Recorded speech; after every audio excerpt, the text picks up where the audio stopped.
Bismillahirrahmanirrahim. Assalamualaikum warahmatullahi wabarakatuh. Waalaikumsalam Waalaikumsalam warahmatullahi warahmatullahi wabarakatuh. wabarakatuh. Alhamdulillahirabbil alamin. Allahumma shalli ala Muhammadin wa ala alihi washabihi ajmain. Amma ba'd. Baik, rekan-rekan mahasiswa sekalian, alhamdulillah hari ini kita bisa lanjutkan mata kuliah kita pengantar tata hukum Indonesia. Namun menggunakan media Zoom tidak bisa hadir di kelas. Saya mohon maaf karena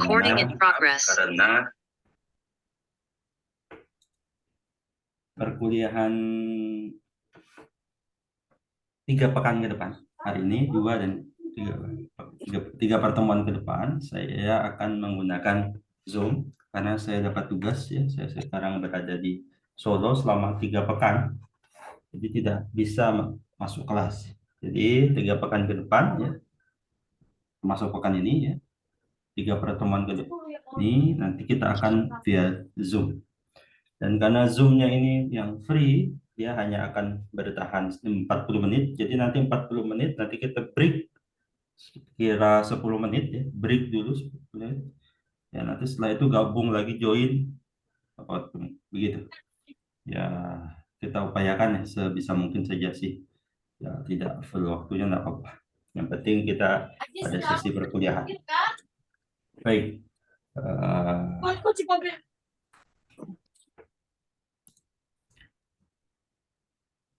Di perkuliahan hari ini kita akan bicara tentang mata kuliah hukum agraria. Jadi hari ini ada pengantar hukum agraria. Indonesia itu dikenal sebagai negara agraris. Kita selalu sering dengar kata itu, agraris, negeri agraris. Yang terbayang dari negeri agraris itu biasanya itu bicara tentang sawah, pangan, ya, gitu. Lalu apakah hukum agraria ini berkait di hukum tentang persawahan, pangan, dan sebagainya? Kita akan lihat. Ya. Ini ada beberapa referensi yang bisa saudara akses, ya bisa saudara cari atau saudara gunakan dalam mempelajari hukum agraria di awal di pengantarnya. Dan saudara bisa tengok-tengok satu undang-undang penting ini, undang-undang tentang peraturan dasar pokok-pokok agraria. Nah, itu penting untuk saudara bisa pahami gambaran tentang hukum agraria yang ada di Indonesia. Mari kita tengok dulu kata agraria itu sendiri sebelum kita nanti masuk ke hukum agraria. Kata agraria itu kata asalnya adalah agrarian. Agrarian berasal dari kata bahasa Latin yang berasal dari kata Latin ager atau agrarius, yang artinya lapangan, dusun atau desa ya, lawan kata dari kota, wilayah, tanah negara. Agrarius yang berarti segala sesuatu yang menyangkut masalah tanah. Ya, dua kata atas dan bawah ini, agar dan agrarius, itu bermakna tanah. Ya, berkaitan dengan tanah. Apakah tanah saja, Pak? Ternyata nanti lebih luas lagi. Berhubungan juga dengan ladang, sawah, dan pertanian. Maka tentu tidak salah kalau kita dengar negara agraris, negara itu yang berkaitan dengan pertanian. Tapi apakah hukum agraria itu bicara tentang hukum pertanian? Itu nanti akan kita bicarakan dan kita akan melihat secara utuh, secara global, gambaran dari hukum agraria. Sekali lagi, ini gambaran, gitu ya, bukan mata kuliah detailnya. Nanti di semester 3 atau semester 4 nanti saudara akan ketemu mata kuliah hukum agraria ini. Nah, di dalam itu saudara akan mempelajari seluk-beluknya. Karena hukum agraria ini detailnya itu sangat banyak, detailnya sangat beragam. Istilah lainnya ada juga kata ager, dari bahasa Yunani, artinya tanggul atau ya buat menahan itu. Pematang, tanggul sungai, jalan tambak, reruntuhan tanah, atau bukit. Oke. Ada satu benang merahnya, semuanya itu berkaitan dengan urusan pertanahan. Ya kan, sawah itu ada di tanah, gitu. Walaupun sekarang bisa walaupun tanamannya bisa tumbuh di atas, tetap di tanah, tapi dia di atas gedung. Ya, ada gedung berapa lantai, nanti di lantai paling atasnya itu disulap jadi kebun. Ada yang kayak gitu. Tapi kan tetap dia tumbuhnya dari tanah. Oh Pak, ada Pak tanaman yang nggak tumbuh dari tanah. Tuh kayak apa tuh yang namanya? Hidroponik. Nah, itu gimana tuh? Nah, nanti kita akan coba bahas. Di zaman Romawi kuno, tentu konsep-konsep tentang lingkungan, sumber daya alam, dan pertambangan belum dikenal tuh. Nggak ada tuh kan apa namanya? Oh, ini mineral tentang emas, perak yang kayak apa namanya batu bara dan sebagainya. Oke, nah itu kan nanti berkembang nanti di zaman dulu nanti ada tambang-tambang tertentu ya walaupun tambang dulu terbatas ya, tambang emas dulu terbatas dulu ya metodenya masih masih tradisional apalagi isu lingkungan apa isu lingkungannya tentu akan sangat eh, belum muncul ya nanti kan akan sangat ada berkembang itu dengan munculnya ilmu pengetahuan modern. Dulu orang nggak tahu tuh kalau begini akan jadi ini. Paling ngertinya kalau ada ini jadinya banjir, kalau ada ini jadinya begini dan begitu. Nah, sekarang dalam era sekarang kan nanti berkembang. Wah, ada tuh. Nanti saudara kan kamu mata kuliah hukum lingkungan. Nanti akan saya share juga. Wait a minute, saya angkat telepon dulu.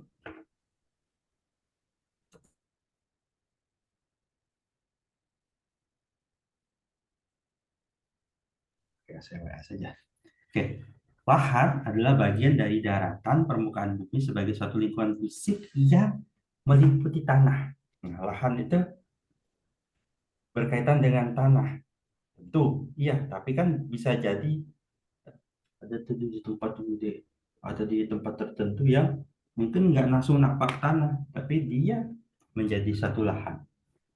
Daratan dari permukaan bumi sebagai suatu lingkungan fisik yang meliputi tanah beserta segenap faktor yang mempengaruhinya. Ya, lahan itu bukan hanya masalah tanahnya, cuma iklimnya, bentuknya, aspek geologinya, hidrologinya, airnya, yang bentuk secara alami maupun, nah ini, ketika masuk manusia, manusia melakukan namanya rekayasa, rekayasa pertanian, rekayasa air, kan sungainya lurus tuh misalnya di sana. Lalu bagaimana sawah yang ada di sini bisa dapat air? Ya bikinlah sodetan, gitu. Nanti bisa airnya mengalir ke sawah tersebut. Itu kan namanya rekayasa. Nah, makin berkembang teknologi, rekayasanya makin berkembang juga. Ya, sawahnya di atas sungai. Nah, gimana caranya? Ya dipompa, airnya dipompa. Misalnya seperti itu. Lahan pertanian adalah bidang lahan yang digunakan untuk usaha pertanian. Usaha pertanian ini luas, bukan hanya padi gitu ya, tanam-tanaman yang lain. Lahan pertanian pangan berkelanjutan adalah bidang lahan pertanian yang ditetapkan untuk dilindungi dan dikembangkan secara konsisten guna menghasilkan pangan pokok bagi kemandirian, ketahanan, dan kedaulatan pangan. Siapa yang di sini yang nggak butuh makan? Adakah di sini robot yang butuhnya dicas? Walaupun banyak yang belum sarapan tapi yang dicari pertama tuh cesan set olok dulu olok HP-nya laptopnya dan sebagainya tapi ya gimana pun kita ini tubuh manusia ini butuh makan butuh pangan ya butuh jajan ya, karena itu bukan hanya makan pokok tapi butuh jajan butuh ini oh ini kan produk dari pabrik ini nah tapi semuanya itu kan bersumber juga dari lahan-lahan pertanian. Tanah untuk pertanian disebut dalam bahasa Inggris adalah agrarian. Lahan pertanian diatur dalam Undang-Undang Nomor 41 Tahun 2009 tentang perlindungan lahan pertanian pangan berkelanjutan. Oke. Start dari awal, diawali bahwa agraria, kita belum masuk hukumnya ya, ini baru agrarianya itu berkaitan dengan tadi lahan, pangan, pertanian, dan sebagainya. Nah, sedangkan hukum agraria itu mengatur bahwa agraria itu bukan terbatas secara sempit tadi yang dimaknai, tapi lebih luas lagi. Pengertian agraria dalam hukum agraria nasional itu bermakna dua. Sempit itu berkaitan hak-hak atas tanah. Nah, kalau ada tanah kan, pertanyaan itu tanah siapa? Boleh dibikin apa? Apakah saya kalau mau punya lahan gimana? Saya mau punya tanah gimana? Terus saya mau bangunnya gimana? Bangunan sama tanah itu jadi satu apa enggak? Kalau ada orang jual bangunan tanah, apakah tanahnya saja? Apa bangunannya juga? Dan sebagainya, sebagainya. Misalnya ada apartemen itu. Apartemen 100 lantai misalnya. Jangan nanti bayangkan Samarinda. Samarinda itu apartemennya paling 10 lantai itu. Misalnya ada 10 lantai. Ya kan? Ukuran apartemennya itu misalnya contoh saja 5 kali 5 meter. Pertanyaannya, tanah 5 kali 5 meter itu punya siapa? Karena tanah kali 5 meter itu kan yang lantai 1. Di lantai 2 ukurannya memang 5 kali 5, tapi kan dia nggak napak tanah. Yang lantai 3 gimana? Yang lantai 4 gimana? Yang lantai 5 gimana? Kan sampai 10. Apalagi kalau lantainya sampai sekian ratus gitu. Misalnya ya, contoh aja nih. Wallahu alam, Indonesia belum ada tuh. Pertanyaannya gimana? Apakah tanah tuh pemilik tanah yang di paling bawah tuh dia punya sampai atas, sampai langit, sampai mana? Pertanyaannya juga, Pak, sekarang itu kan orang jual tanah tuh kadang yang dijual tuh bukan atasnya, Pak. Banyak nih mungkin ada salah satu dari saudara yang jual tanah atau keluarganya jual tanah itu dibeli perusahaan tuh bukan untuk atasnya. Apa? Yang dibeli itu bawahnya. Maksudnya apa? Yang di dalam tanahnya itu loh. Ada batu bara yang paling banyak. Atasnya tuh dikeruk sampai sekian puluh meter. Yang diambil kan yang dibutuhkan oleh perusahaan batu baranya itu bukan tanah yang di atas, bukan berapa meter kali berapa meter yang di atasnya, tapi berapa banyak batu bara yang bisa diangkut di dalam tanah tersebut. Nah, ini berkaitan dengan hak atas tanah. Nah, lalu nanti berkaitan tadi yang saya sampaikan, yang luas, lebih luas lagi, bumi, air, kekayaan yang terkandung di dalamnya, bahkan ruang angkasa. Jadi, sekarang kalau tertarik dengan pembidangan hukum yang agraria ini, ada nanti saudara akan bicara tentang mineral, minerba, nanti ada mata kuliah hukum sumber daya alam. Dia bicara tentang sumber daya alam yang bisa jadi di dalam bumi, bisa jadi di atas bumi. Bisa jadi ditemukannya itu di atas sumber daya yang baik yang hayati maupun non hayati. Loh, cuma sampai situ Pak? Enggak, sekarang berkembang. Berkaitan dengan teritorial yang ada di atas. Ternyata ruang angkasa itu juga bisa jadi lahan yang diatur.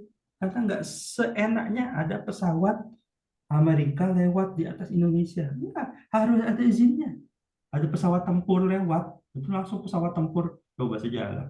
Satu negara tidak dimasuki pesawat tempur, apalagi negara-negara yang kondisinya panas tuh sekarang kan, misalnya yang lagi perang salah satunya di Ukraina dan Rusia. Tuh kalau ada pesawat Rusia masuk atau pesawat Ukraina tuh saling perang. Perangnya bukan di daratan, perangnya di angkasa.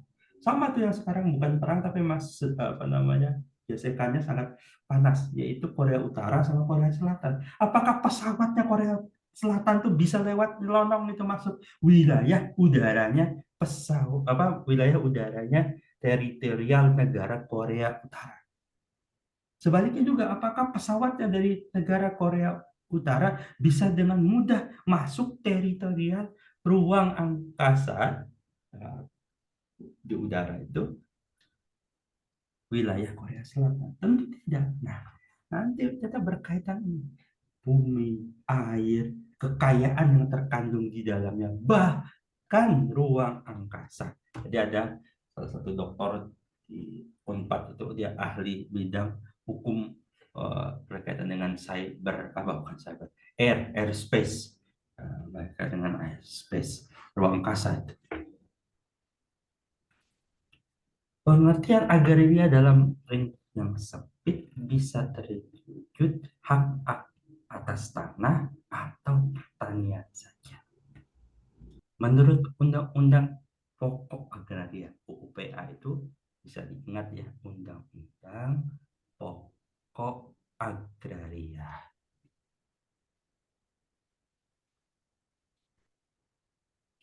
Undang-Undang Pokok Agraria yang dimaksud dengan agraria itu meliputi bumi, air, dan kekayaan alam yang terkandung di dalamnya, sampai bahkan ya batas-batas tertentu juga termasuk ruang angkasa.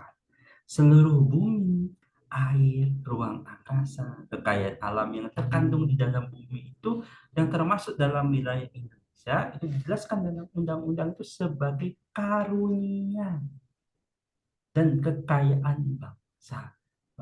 Topografi kita nanti kan saudara temukan, persawahan, ada ya, tambang batu bara, ada hutan. Dan yang luas dari Indonesia itu juga adalah lautannya. Luas lautan kita begitu luas. Nah, gimana tuh? Malah dia bilang, Pak, yang dibahas itu kan lautan, tapi kan di bawah lautan itu kan tanah juga, Pak. Nah, gimana tuh? Misalnya ada teman saya itu kerja di tambang minyak offshore. Offshore itu dilepas pantai. Jadi dibangun di tengah lautan itu, karena ditemukan cadangan minyak yang bagus, jadi dibikin kayak apa namanya, bangunan di atas lautan itu. Wah, luar biasa tuh. Rekayasa teknologinya tinggi sekali sehingga mereka bisa kerja tuh di atas lautan luas begitu. Nah, di situ kan yang dibahas itu lautannya apa? Yang ada di bawah lautan, tanah, lalu turun lagi ke dalam. Ternyata Indonesia luar biasa berkaitan dengan itu. Bumi, nah sendiri nanti ada makna bumi. Bumi menurut undang-undang pokok agraria bukan hanya meliputi permukaan bumi itu saja, tetapi tubuh bumi. Maksudnya ya di dalam bumi, bukan hanya apa yang ada di atas. Pengertian air, lautan itu maupun perairan kedalaman laut tersebut hanya terbatas pada laut yang termasuk. Nah, nanti saudara ingat lagi pelajaran geografi atau pelajaran kewarganegaraan tentang batas negara Indonesia.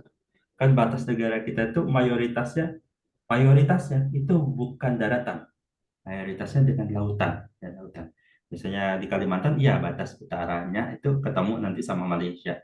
Tapi kan kalau Sulawesi misalnya atasnya lautan, Sumatera sananya lautan, Jawa bawahnya itu lautan. Nah, yang banyak itu batasnya adalah lautan. Lalu ada juga pengertian ruang. Ruang adalah wadah yang meliputi ruang darat. Nah, berarti kan maknanya itu agraria di sini ada ruang darat, ada ruang laut, ada ruang udara. Kenapa dia sebut ruang? Ya secara fisika dia ruangan. Nah, menjadi muncul penting diatur karena ada kepentingan. Dulu tidak banyak tidak diatur, ribuan tahun tidak pernah mengatur tentang ruang udara itu. Tapi sekarang karena kepentingan, ada pesawat, ada hal-hal yang berkaitan dengan udara begitu. Nah, itu penting diatur juga, termasuk ruang dalam bumi sebagai satu kesatuan wilayah tempat manusia dan makhluk hidup lain melakukan kegiatan dan memelihara kelangsungan hidupnya. Ada kalau nonton apa juga, saya juga suka nonton tuh apa tuh, ada Resident Evil film ya, di seri pertama itu dia Ada kotaknya itu ternyata ada di dalam tanah. Nah, gimana kalau ke depan kan terbangun bisa jadi bangunan itu bukan hanya ke atas tapi masuk ke bawah gitu. Undang-undangnya yang disebut dengan undang-undang pokok agraria itu adalah Undang-Undang Nomor 5 Tahun 1960. Nah, ini sketsanya ya, ada ruang di atas permukaan bumi, permukaan tanah dan sebagainya. Dulu saya masih ingat saya tinggal di Jogja, itu waktu bandaranya masih di kota, belum dipindah ke Kulon Progo, itu ada aturan tentang pembatasan tinggi bangunan. Jadi bangunan di atas 2 lantai itu izinnya harus izin. Oh, Pak, tanah-tanah saya mau bangun 100 lantai, serah saya Pak. Enggak. Kenapa? Karena waktu itu ada bandara sehingga harus mengklirkan wilayah-wilayah tertentu yang tidak boleh ada bangunan yang sangat tinggi ya di atas 2 lantai itu harus dihitung apakah ini mengganggu di wilayahnya atau tidak. Nah, kayak gitu. Itulah alasan akhirnya dipindah bandaranya dipindah sehingga nanti sekarang Yogyakarta itu banyak bangunan tinggi-tinggi. Kalau dulu susah dapat izin untuk bisa dapat bangunan tinggi-tinggi itu. Makanya kalau saudara main-main ke Jogja, ya, itu kan Jogja itu salah satu tujuan wisata besar. Nah, sekarang sudah banyak tuh bangunan-bangunan tinggi.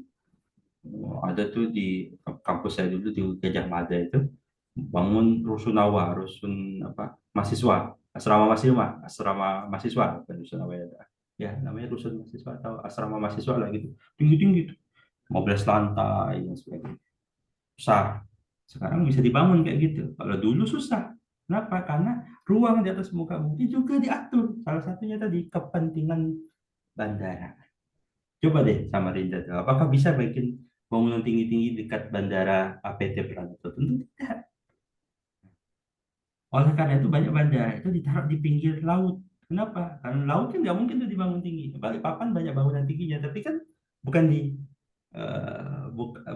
bandaranya mengarahnya ke laut. Nah, jadi lebih mudah. Nah, gitu. Kalau dulu di Jogja tuh bandaranya di tengah kota, sama kayak di Temindung gitu kan. Jadi wilayah-wilayah Samarinda lah, Temindung itu kan masih dipakai tuh. Nah, bangun-bangunan sekitar bandara itu tidak pasti tidak boleh melebihi tinggi yang ditetapkan. Nah, gitu.